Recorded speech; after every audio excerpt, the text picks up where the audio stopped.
একটা সময় ছিল যখন অফিস থেকে বের হওয়া মানেই কাজ শেষ। সময় এখন আগের মতো নেই। এখন কাজের বাইরেও কাজের মেসেজ দেখে উত্তর দিতে হয়।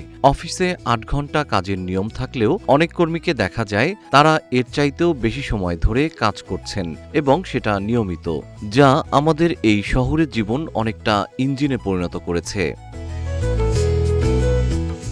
এভাবে দীর্ঘ সময় কাজ করার কারণে প্রতিবছর লাখ লাখ মানুষের মৃত্যু হচ্ছে বলে বিশ্ব স্বাস্থ্য সংস্থার প্রতিবেদনে উঠে এসেছে। বৈশ্বিক গবেষণায় দেখা গেছে ২০১৬ সালে দীর্ঘ সময় কাজ করার ফলে স্ট্রোক ও হৃদরোগে আক্রান্ত হয়ে ৭,৪৫,০০০ মানুষের মৃত্যু হয়েছে। জাপানে এর একটি নাম আছে কারোশি, যার মানে অতিরিক্ত কাজ করতে করতে মৃত্যু।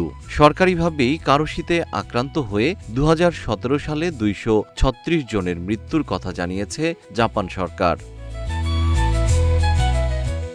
বিশ্ব স্বাস্থ্য সংস্থার গবেষণায় বলা হয়, দীর্ঘ সময় কাজ করার ফলে সবচেয়ে ক্ষতির শিকার হচ্ছে দক্ষিণ পূর্ব এশিয়া ও পশ্চিম প্রশান্ত মহাসাগরীয় অঞ্চলের মানুষ, যারা সপ্তাহে ৩৫ থেকে ৪০ ঘন্টা কাজ করেন। তাদের তুলনায় যারা সপ্তাহে ৫৫ ঘন্টা বা তার বেশি কাজ করেন, তাদের স্ট্রোকের ঝুঁকি ৩৫% বেড়ে যায় এবং হৃদরোগে মৃত্যুর ঝুঁকি ১৭% বেশি থাকে বলে গবেষণায় পাওয়া গেছে। গবেষণায় আরও দেখা গেছে, দীর্ঘ সময় কাজের কারণে যাদের মৃত্যু হয়েছে তাদের প্রায় ৩/৪ মধ্যবয়সী বা বয়স্ক পুরুষ। টানা দিনরাত কাজ করা বা একাধিক দিন টানা কাজ করা বুদ্ধিমানের কাজ নয়, এমনকি ইলন মাস্কের মতো মানুষের ক্ষেত্রেও নয়। মাস্কের মানসিক স্বাস্থ্যের বিষয়টি নিয়ে শঙ্কার কারণে টেসলার শেয়ার ৮.৮% পড়ে যায়।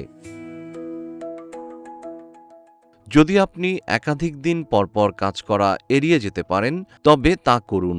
টানা কাজ করলে কোনো লাভ নেই, না স্বাস্থ্যে না মানসিকভাবে। বিশ্ব স্বাস্থ্য সংস্থা এবং আন্তর্জাতিক শ্রম সংস্থার এক যৌথ গবেষণায় এক ভয়াবহ তথ্য উঠে এসেছে। দীর্ঘ সময় বা দিনে ৮ ঘন্টার বেশি কাজ করা বর্তমানে বিশ্বজুড়ে হৃদরোগ ও স্ট্রোকের প্রধান কারণ হয়ে দাঁড়িয়েছে। গবেষকদের মতে, সপ্তাহে ৫৫ ঘন্টার বেশি কাজ করার ফলে প্রতিবছর লাখ লাখ মানুষ অকাল মৃত্যুর শিকার হচ্ছেন, যা কর্মক্ষেত্রে সৃষ্ট স্বাস্থ্য ঝুঁকির মধ্যে সবচেয়ে বড় হুমকি।